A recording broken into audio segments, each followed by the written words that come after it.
The clock on the wall showed 8:47 p.m. when Rosa pushed her cleaning cart down the empty hallway of the 5th floor. Her feet ached after 7 hours of work, but she still had 3 offices left to clean before she could go home. The building was quiet the way she liked it. No meetings, no people rushing past her like she was invisible. No awkward moments when executives would stop talking as she entered a room. Rosa had been cleaning offices at Harrison Pharmaceuticals for 3 years now. She knew every corner of this building better than most people who worked here during the day. She knew which conference room always had leftover donuts on Wednesday mornings. She knew which bathrooms needed extra attention because the soap dispensers leaked. She knew that Mr. Harrison, the CEO, always left his coffee mug on the left side of his desk, never the right. Tonight felt different, though. The entire management team had left early for some corporate retreat up in the mountains. The parking lot had been empty by 6 o'clock. Even the security guard at the front desk had told her she was probably the only person left in the whole building. It was eerily quiet, but Rosa didn't mind. Quiet meant she could work faster and maybe get home in time to call her sister in Florida. She unlocked the door to Mr. Harrison's office and flipped on the lights. The office was huge, with floor-to-ceiling windows that overlooked the city. During the day, you could see for miles. At night, it was just her reflection staring back at her from the dark glass. She started with the trash can, then moved to dusting the bookshelves. The office always smelled like leather and expensive cologne. Rosa was halfway through vacuuming when she heard it. The phone on the desk was ringing. She turned off the vacuum and listened. The ringing continued, loud and persistent in the silent office. She stared at the phone, watching the little red light blink with each ring. Her supervisor's words echoed in her head like a warning bell. Never touch anything on the desks. Never answer phones. Never move papers. Your job is to clean, nothing else. The ringing stopped. Rosa exhaled and turned the vacuum back on. But 30 seconds later, the phone rang again. She turned off the vacuum. The ringing continued. 5 rings, 6 rings, 7 rings. Whoever was calling wasn't giving up. Rosa bit her lip and looked at the door, half expecting her supervisor to walk in and catch her even thinking about touching that phone. The ringing stopped again. Rosa waited, her hand hovering over the vacuum switch. Sure enough, 10 seconds later, the phone started ringing again. This time, something in her gut twisted. Nobody called this many times unless it was an emergency. She thought about her daughter Anna, and how the hospital had called her 3 times in a row that terrible night 5 years ago when Anna's fever spiked during chemotherapy. 3 calls meant urgent. This was the 3rd time this phone had rung. Rosa walked over to the desk. Her hand trembled as she reached for the phone. She could get fired for this. She knew she could get fired for this. But what if it was important? What if someone needed help? She picked up the phone.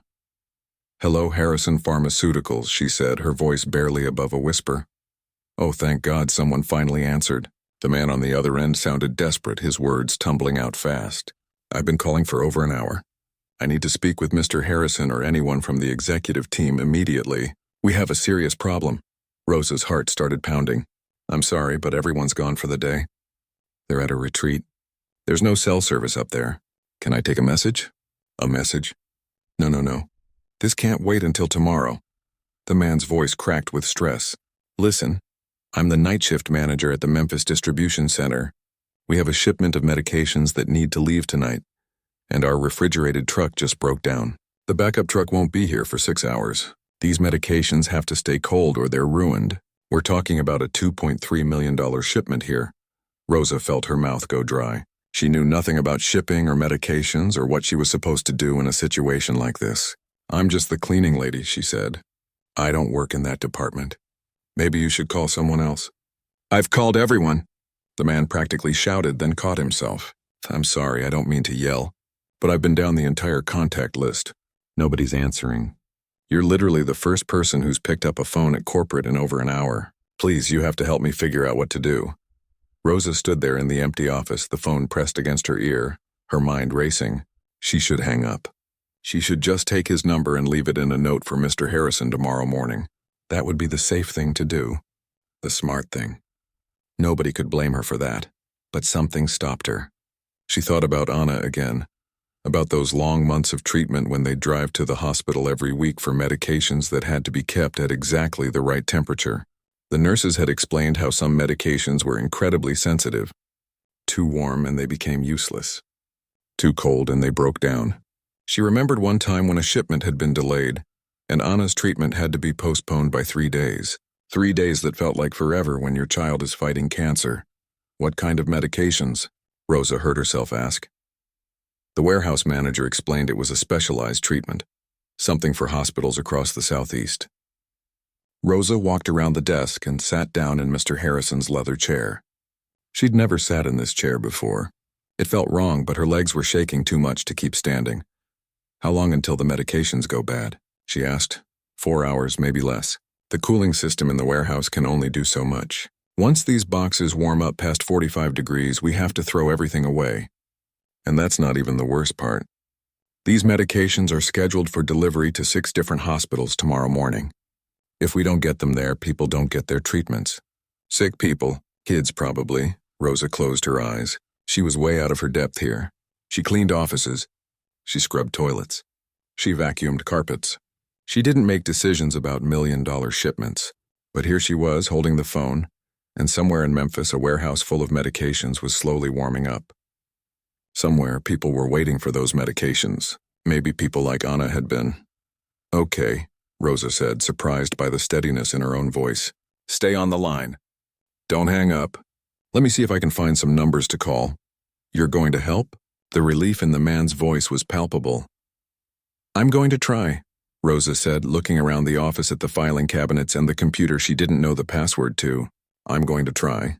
She had no idea what she was doing. She had no authority to do any of this. She could get fired before the night was over. But Rosa thought about her daughter sleeping safely at home, healthy now because someone had made sure the right medications got to the right place at the right time. She thought about all those other families waiting for tomorrow morning's deliveries. Sometimes you don't get to choose when life asks you to step up. Sometimes it happens on a Tuesday night when you're just trying to finish vacuuming an office so you can go home. Rosa's hands were sweating as she pulled open the first desk drawer. Inside were pens, business cards, and a leather-bound planner. She moved to the next drawer. Files, lots of files. She had no idea what she was looking for, but she knew she needed to find something. Contact numbers, emergency protocols, anything. Are you still there? The warehouse manager asked, his voice tense with worry. I'm here, Rosa said, opening another drawer. I'm looking for emergency contact numbers. There has to be a list somewhere. She thought about just walking away. She could put the phone down, finish her cleaning, and pretend this call never happened. Tomorrow morning, when everyone came back from their retreat, they would handle it. It wouldn't be her problem. It wouldn't be her fault. But it would be too late. The medications would be ruined. The treatments would be missed. And Rosa would know that she could have done something, but she chose to do nothing. That wasn't who she wanted to be. That wasn't who she had raised Anna to be. She had taught her daughter to stand up, to speak up, to help when help was needed, even when it was scary. Especially when it was scary. Rosa pulled open the bottom drawer and found what looked like a company directory. Her heart jumped. This might be exactly what she needed. Rosa flipped through the company directory with shaking hands. Pages and pages of names, departments, phone numbers. She didn't recognize half the titles listed.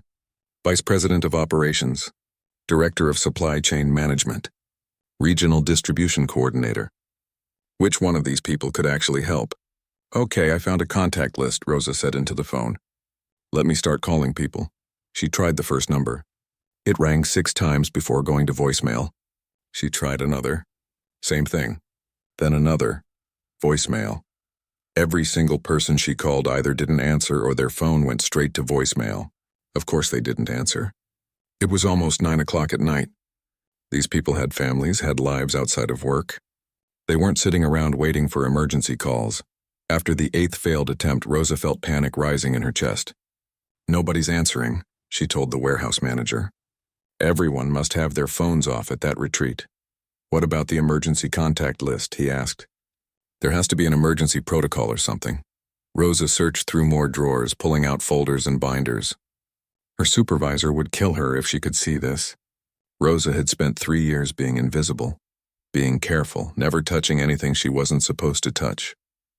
And now here she was, rifling through the CEO's private files like she owned the place. She found a red binder labeled Emergency Procedures. Her hands were sweating so much she almost dropped it. She flipped it open and scanned through the pages.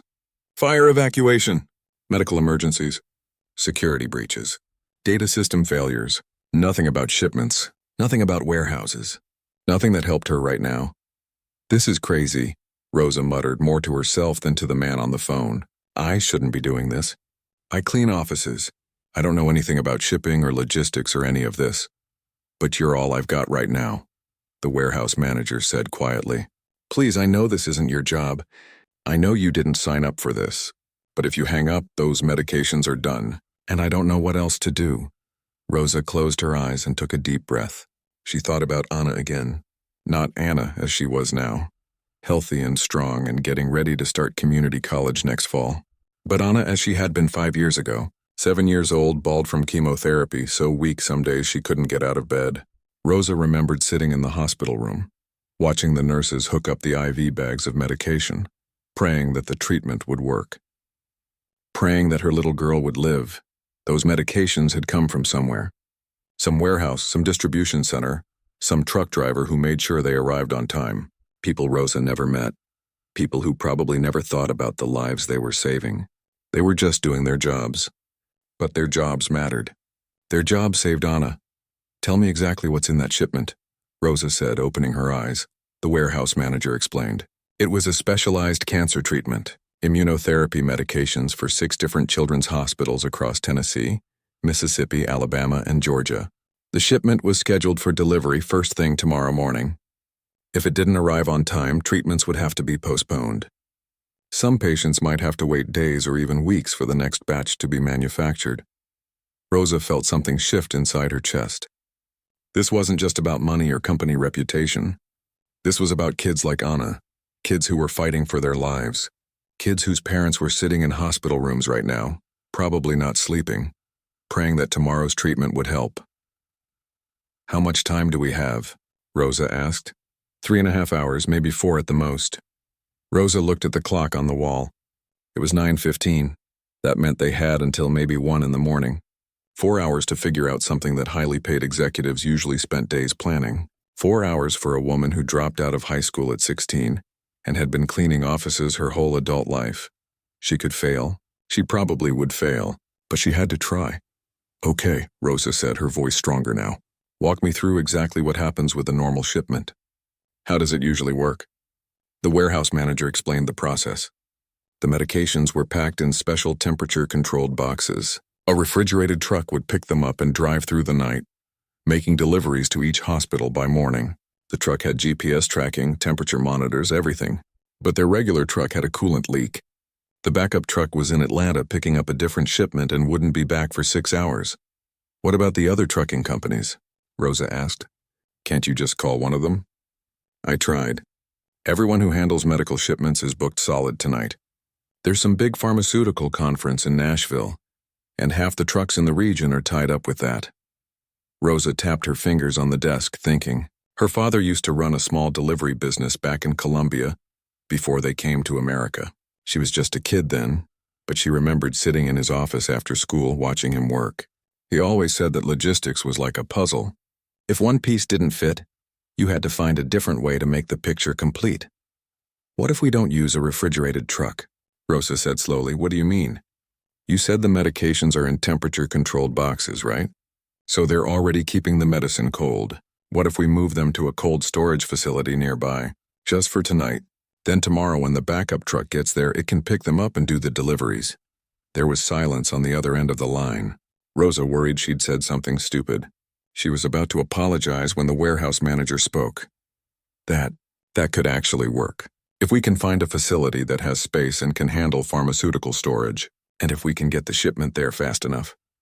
Rosa started searching through the files again, looking for anything about storage facilities or partner companies. She found a folder labeled Vendor Contracts and pulled it out. Inside were dozens of agreements with different companies. Cold storage facilities, trucking companies, logistics coordinators. She had no idea what half of these contracts meant, but she started looking for addresses in Tennessee. Memphis Cold Storage Solutions, Rosa read aloud. Do you know this company? Yeah, they're about 20 minutes from here. But I don't know if they take emergency requests like this. There's a note on this contract, Rosa said, squinting at the small handwriting in the margin. It says they owe Harrison Pharmaceuticals priority service for some issue last year. Something about helping them out when they had a power failure. Can you call them? Rosa found the phone number and dialed with her free hand, keeping the warehouse manager on the line with her other ear. A tired voice answered on the third ring. Memphis Cold Storage night shift. Rosa took a deep breath. Hi, my name is Rosa. I'm calling from Harrison Pharmaceuticals. We have an emergency situation and we need temporary storage for a medical shipment tonight. I know this is last minute, but we really need help. She explained the situation, trying to sound more confident than she felt. The person on the other end put her on hold.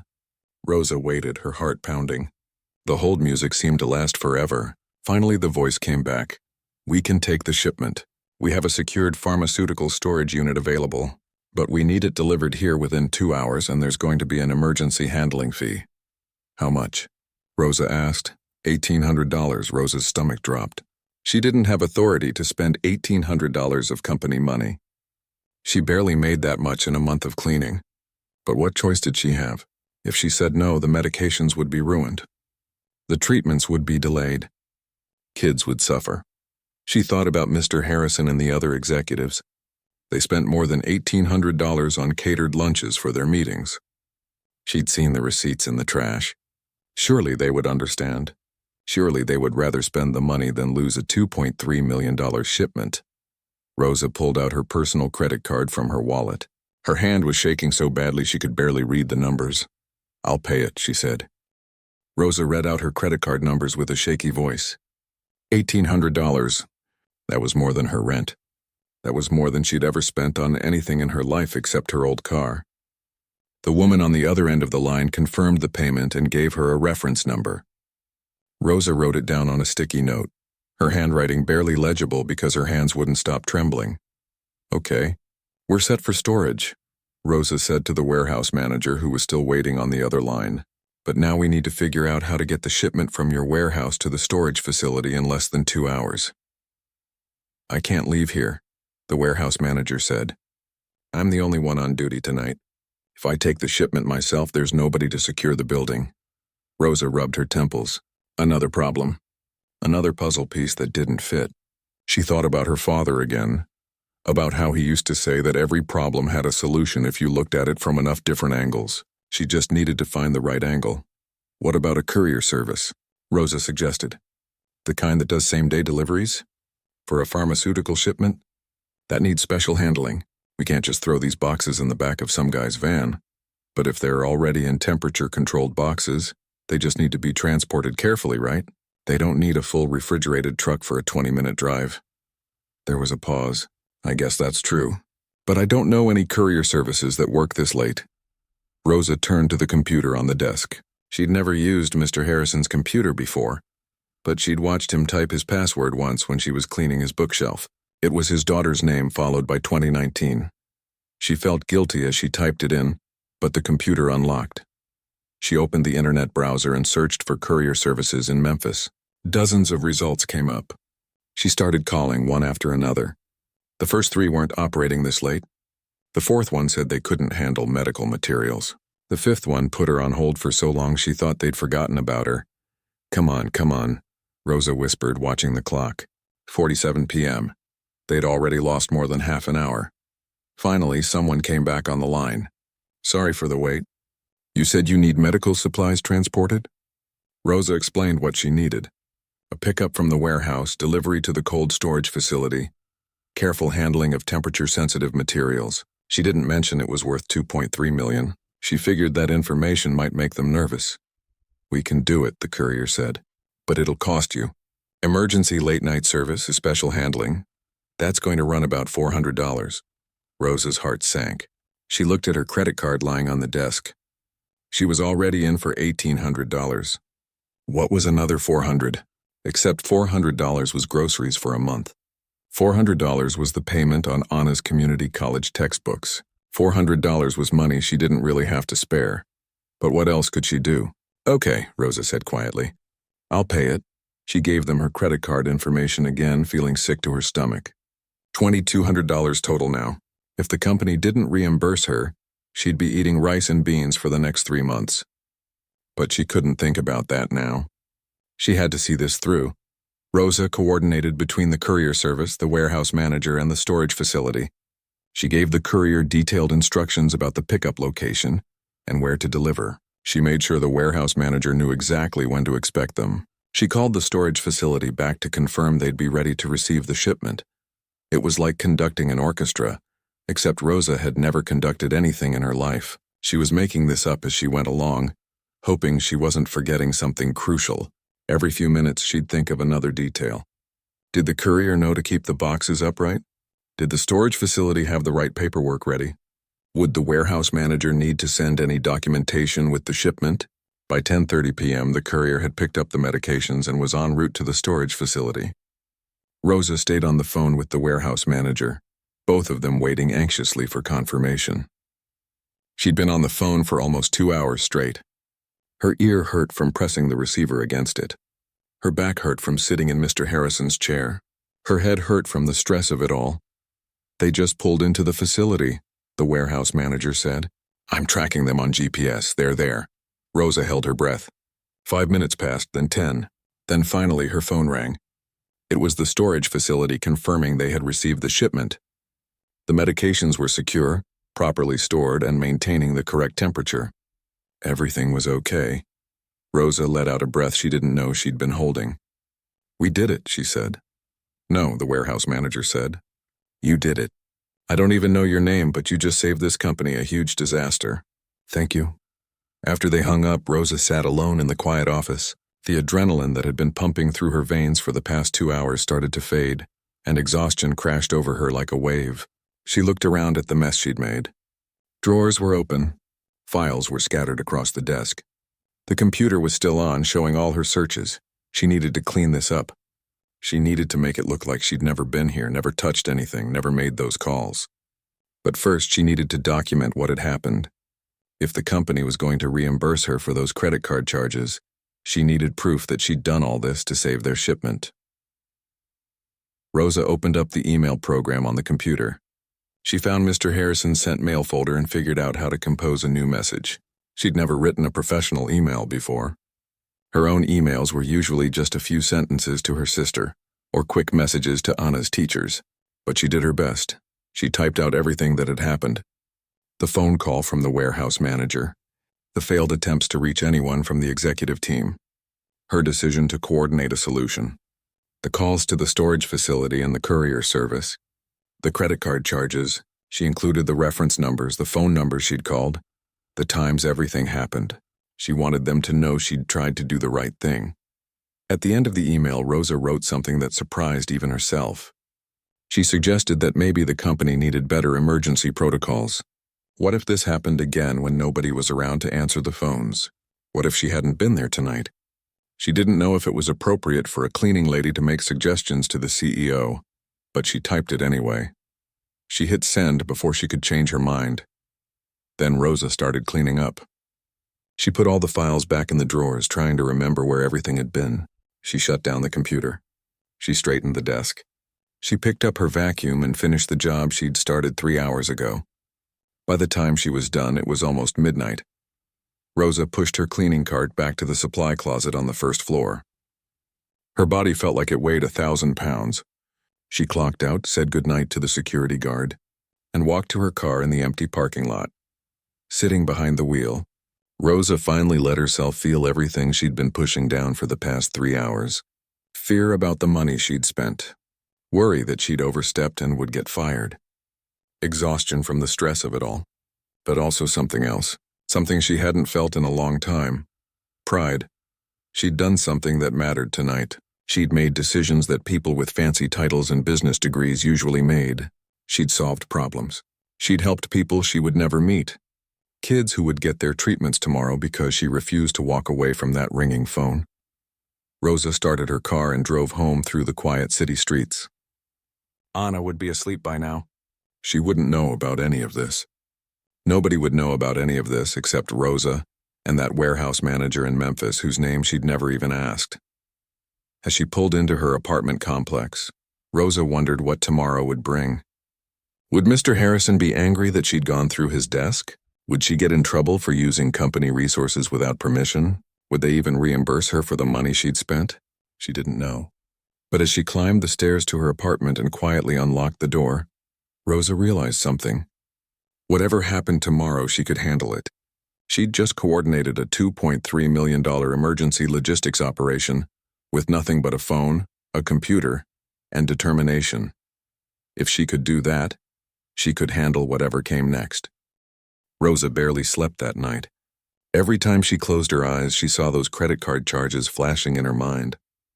$2,200. She kept reaching for her phone to check her bank account, then putting it back down because looking at the numbers wouldn't change anything. At 6:30 in the morning, her alarm went off. She felt like she'd been hit by a truck. Her whole body ached with exhaustion, but she dragged herself out of bed, made coffee, and got ready for work. She had offices to clean on the 3rd floor today.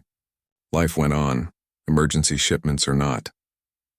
Anna shuffled into the kitchen as Rosa was packing her lunch. "You okay, Mom? You look tired." "Just didn't sleep well," Rosa said, forcing a smile. "You have that chemistry test today, right?" "Yeah, but don't change the subject." "What's wrong?" Rosa almost told her. Almost explained the whole crazy night, the phone call, the decisions she'd made, the money she'd spent. But Anna was already stressed about school and her part-time job at the library. She didn't need to worry about her mother's problems too. "Nothing's wrong, mija. Just had a long night at work. Go get ready or you'll miss your bus." Rosa arrived at the building at 7:45, 15 minutes before her shift started. She clocked in with her heart pounding. Part of her expected security to stop her at the door, to tell her she was fired, to escort her out. But the guard just nodded at her like always. She went to the supply closet, got her cleaning cart, and headed to the 3rd floor. She tried to work normally, tried to focus on vacuuming and dusting and emptying trash cans, but every time she heard footsteps in the hallway, her stomach dropped. Every time someone walked past, she wondered if they knew what she'd done. At 10:30, her supervisor found her cleaning the conference room. "Rosa, Mr. Harrison wants to see you in his office." Rosa's hands went numb. This was it. She was getting fired. She set down her spray bottle and followed her supervisor to the elevator, her legs feeling like jelly. They rode up to the 5th floor in silence. Her supervisor wouldn't even look at her. The executive assistant outside Mr. Harrison's office told her to go right in. Rosa walked through the door she'd walked through 1,000 times before, but this time felt completely different. This time she wasn't invisible. This time someone was actually seeing her. Mr. Harrison sat behind his desk, looking at his computer screen. He was in his 50s, always wore expensive suits, always seemed busy and important.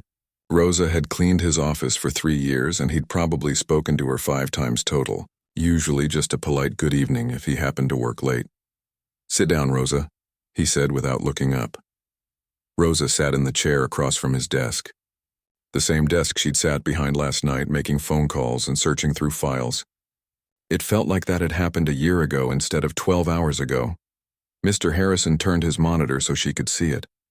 Her email from last night was open on the screen. He'd highlighted certain parts in yellow. "Tell me everything," he said. "Start from the beginning. Don't leave anything out." Rosa's mouth was so dry she could barely speak, but she told him. The ringing phone. The warehouse manager. Her failed attempts to reach anyone from the executive team. Her decision to try to solve the problem herself. The storage facility. The courier service. The money she'd spent. She told him about going through his desk using his computer, sending the email. She apologized about 10 times. Mr. Harrison listened without interrupting. His face was impossible to read.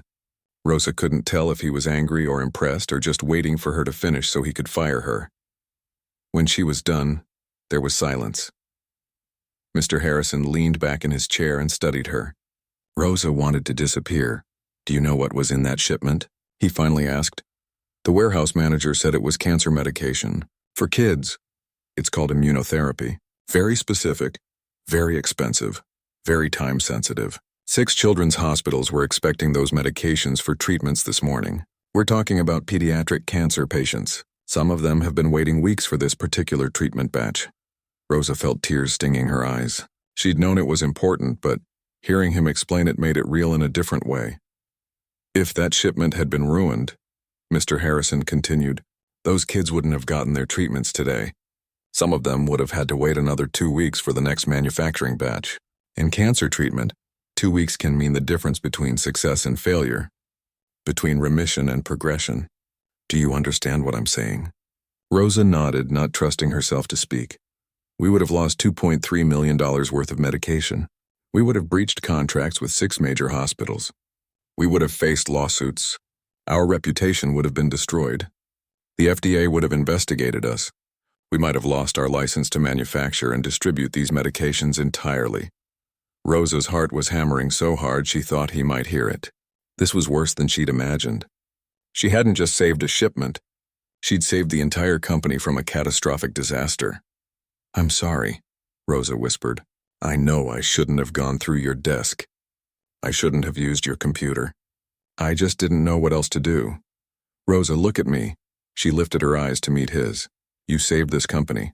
Do you understand that? You, a woman who we pay to clean offices, solved a crisis that would have destroyed executives with 20 years of experience. You made decisions under pressure that most people couldn't make. You spent your own money. Money I'm sure you don't have to spare because you thought it was the right thing to do." Rosa didn't know what to say. Was he praising her? It didn't sound like he was about to fire her, but she still couldn't quite believe it. "I called the warehouse manager this morning," Mr. Harrison said. "He told me the shipment was picked up at 6 a.m. and is currently being delivered to the hospitals. Every single treatment is happening on schedule. Because of you." "I was just trying to help," Rosa said quietly. Mr. Harrison opened his desk drawer and pulled out a folder. "This is your personnel file. I've been reading it this morning. You've worked here for 3 years. Never missed a day. Never had a single complaint. Always on time. Your supervisor says you're the most reliable person on the cleaning staff, but I never really saw you until today." He closed the folder and looked at her directly. "That's my fault. It's this company's fault. We have talented people working in every corner of this building, and we don't even notice them because we're too focused on titles and degrees and office locations." Rosa wasn't sure where this was going, but her heart was starting to hope for something she didn't dare name. "I'm reimbursing you for every penny you spent last night," Mr. Harrison said. "I'm also giving you a bonus equal to 6 months of your current salary. Consider it a thank you for saving this company from a disaster that would have cost us millions." Rosa's eyes went wide. 6 months' salary. That was more money than she'd ever had at one time in her life. "But that's not all," Mr. Harrison continued. "I want to offer you a job in our logistics department. Starting position, full training, benefits, salary about double what you make now. You'd be working with the team that coordinates shipments and distribution. Based on what you did last night, I think you'd be good at it." Rosa couldn't speak, couldn't breathe. This couldn't be real. Things like this didn't happen to people like her. "I can't," she finally managed to say. Mr. Harrison raised his eyebrows. "Can't? I didn't finish high school. I don't have any qualifications. I don't know anything about logistics or supply chains or any of that business stuff. I was just trying to help last night. That doesn't mean I can do it as a real job." "Rosa, do you know how many people with business degrees would have panicked last night? How many trained managers would have given up after the first few phone calls didn't work? You figured it out. You solved the problem. That's exactly the kind of person I need on my team. But I'd have to learn everything. I'd probably mess up. Everyone messes up when they're learning. That's what training is for. The question is, do you want to try?" Rosa thought about Anna, about community college tuition and textbook costs and helping her daughter build a better future. She thought about spending the rest of her life cleaning other people's offices, staying invisible, never taking chances. She thought about last night, about how capable she'd felt solving that puzzle, about the pride she'd felt driving home. "Yes," Rosa said, "I want to try." Mr. Harrison smiled for the first time since she'd entered the office. "Good. Report to the HR department tomorrow morning at 8. They'll get you started with the paperwork. Take the rest of today off. You've earned it." Rosa stood up, still not quite believing this was happening. She was halfway to the door when Mr. Harrison spoke again. "Rosa, thank you. You did something remarkable last night. Don't ever doubt that." She nodded, not trusting herself to speak, and walked out of the office. In the hallway, she leaned against the wall and let out a breath that turned into a laugh that turned into tears. Happy tears this time. Her phone buzzed. A text from Anna. "How'd the chemistry test go?" Rosa had texted earlier, pretending everything was normal. Rosa smiled and typed back. Great, something amazing happened today. I'll tell you when I get home. She had a lot to tell her Dow. 4 years passed faster than Rosa ever thought possible. Sometimes she still couldn't believe how much her life had changed since that Tuesday night when she answered a phone she wasn't supposed to touch. The first few months in the logistics department had been terrifying. Rosa showed up every morning convinced this would be the day they realized they'd made a mistake hiring her. She was surrounded by people with college degrees who used words she'd never heard before: supply chain optimization, just-in-time inventory, multimodal distribution networks. She felt like she was learning a new language, but her supervisor, a woman named Patricia, who'd been with the company for 15 years, took Rosa under her wing. She never made Rosa feel stupid for asking questions. She explained things clearly, patiently, as many times as Rosa needed to hear them. And slowly Rosa started to understand. More than understand, she started to see patterns, to spot problems before they became emergencies, to think 3 steps ahead. She remembered what her father used to say about logistics being a puzzle. That's exactly what it was. Every shipment was a puzzle with 100 moving pieces, and Rosa discovered she was good at making those pieces fit together. The other employees had been harder to win over than the work itself.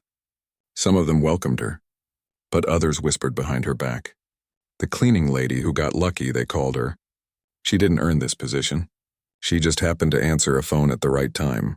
Rosa heard the whispers, they hurt. But she kept showing up, kept working harder than everyone else, kept proving she belonged there. 6 months into her new job, there was another shipping crisis. A snowstorm in the Midwest had shut down 2 major distribution hubs. Medications needed to be rerouted, and everyone was panicking. Rosa stayed calm. She remembered that night when she'd had to think fast, had to find creative solutions. She suggested using a smaller regional hub that no one else had thought of, coordinating with 3 different trucking companies to split the load. It worked. The shipments got through. After that, fewer people whispered. After that, more people started listening when she spoke up in meetings. Rosa enrolled in night classes at the community college, the same one where Anna was studying. She took business management courses, logistics certifications, computer skills training. 2 nights a week, she and Anna would study together at the kitchen table, helping each other with homework. Sometimes Rosa felt silly, a 42-year-old woman doing homework, but Anna told her she was inspiring, that she was proud of her mom for never giving up on learning. By the end of her 2nd year in logistics, Rosa was promoted to team coordinator. By the end of her 3rd year, she was managing an entire region. The girl who'd dropped out of high school was now running operations for Tennessee, Mississippi, and parts of Arkansas. She had 12 people reporting to her. She thought about that warehouse manager in Memphis sometimes, the one who'd called that night. She'd learned his name eventually. David Chen. He'd been promoted too, now running operations for the entire Memphis facility. They'd worked together on dozens of shipments over the years. He always joked that he knew Rosa was destined for greatness from that first phone call. The biggest change wasn't the job or the salary or the office with her name on the door. The biggest change was how Rosa saw herself. She walked differently now, talked differently, not because she was trying to be someone else, but because she finally believed she had something valuable to contribute. She had opinions in meetings. She made decisions. She trusted herself. Some things stayed the same, though. Rosa still said hello to the cleaning staff every evening when they came through. She knew all their names. She always thanked them for their work. She remembered what it felt like to be invisible, and she made sure no one on her watch ever felt that way. She also made sure the company had better emergency protocols now. She'd written them herself. Every building had an emergency contact list that was updated monthly. Every department had backup plans for their backup plans. No one would ever again be in the position she'd been in, alone and trying to solve a crisis with no guidance. Anna graduated from community college and transferred to a 4-year university, studying biology. She wanted to be a cancer researcher. She said watching her mother save cancer treatments that night had reminded her why she'd survived her own cancer, to help other kids survive too, to make a difference. Rosa helped pay for Anna's tuition now. Not all of it, but enough that Anna didn't have to work full-time while studying. Enough that her daughter could focus on her dreams. That felt better than anything else Rosa had achieved. Better than the promotions. Better than the salary increases. Better than the respect she'd earned.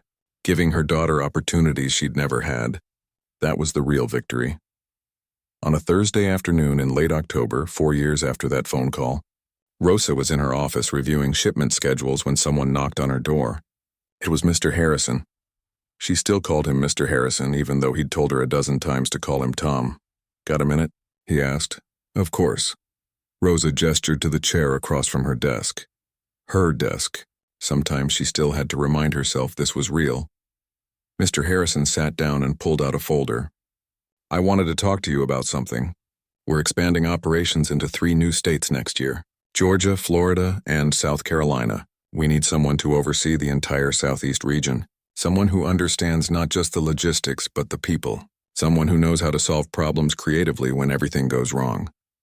Rosa's heart started beating faster. She knew what he was about to offer, but she almost couldn't believe it. "I want you to be our new Southeast Regional Director. It's a big job. You'd be managing 50 people across 6 states. You'd report directly to the VP of Operations. It's a lot of responsibility, but I think you're ready for it. More than ready." Rosa thought about that night 4 years ago. How scared she'd been. How certain she was that she was going to mess everything up. How she almost didn't answer that phone because she thought it wasn't her place. If she'd walked away, if she'd played it safe, she'd still be cleaning offices. She'd still be invisible. "Yes," Rosa said. "I'm ready," Mr. Harrison smiled. "I knew you would be. You know what I've learned watching you these past 4 years? Talent isn't about where you start. It's about what you do when you're given a chance. You've taken every opportunity we've given you and turned it into something bigger. That's rare." After he left, Rosa sat in her office looking out the window at the city below. She thought about calling her sister, calling Anna, sharing the good news. But first she just sat there taking it all in. She remembered cleaning this building late at night, pushing that cart down empty hallways, being so tired some nights she could barely stand. She remembered the weight of that phone in her hand, the fear that had gripped her as she made decisions that weren't hers to make. She remembered writing out those credit card numbers with shaking hands, spending money she couldn't afford to lose. Every scary moment had been worth it. Every risk had paid off. Not because she was lucky, but because she'd been brave enough to try. Rosa's phone buzzed. A text from Anna. "Dinner tonight? I want to hear about your day." Rosa smiled and typed back, "Definitely. I have big news." She had so much to be grateful for. The job, yes. The success, absolutely. But more than that, she was grateful for the courage she'd found that Tuesday night. The courage to step up when it wasn't her job. The courage to believe she could solve problems that seemed too big for her. The courage to bet on herself when no one else was watching. That courage had changed everything. Rosa stood up and grabbed her coat. She had one more stop to make before going home. She took the elevator down to the first floor and walked to the supply closet where the evening cleaning staff was getting ready to start their shifts. "Hey, everyone," Rosa said, poking her head in. "Just wanted to say thank you for keeping this place running. You all do incredible work and I see it. We all see it." The cleaning supervisor, a woman who'd been there even longer than Rosa had, smiled. "Thanks, Ms. Rodriguez, that means a lot." As Rosa walked to her car, she thought about all the people in that closet. People working hard jobs that most folks didn't notice. People with talents and dreams and stories no one bothered to learn. People who were one opportunity away from changing their entire lives. She made a mental note to talk to HR about creating a program. Something that would give employees from all departments a chance to train for new positions. Not everyone would want to move up.